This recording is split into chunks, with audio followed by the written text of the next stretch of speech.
इन्द्रहाराय त्रिलोचनाय भस्माङ्गरागाय महेश्वराय नित्याय शुद्धाय दिगम्बराय तस्मै नकाराय नमः शिवाय।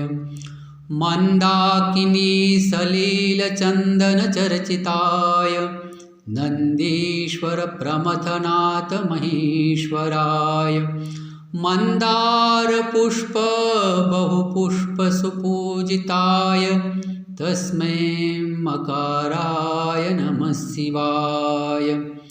शिवाय गौरीवदनाब्जवृन्द सूर्याय दक्षध्वरनाशकाय श्रीनीलकण्ठाय वृषभध्वजाय तस्मै शिकाराय नमः शिवाय। वसिष्ठकुम्भोद्भवगौतमार्य मुनीन्द्रदेवार्चितशेखराय चन्द्रार्कवैश्वानरलोचनाय तस्मै नकाराय नमः शिवाय।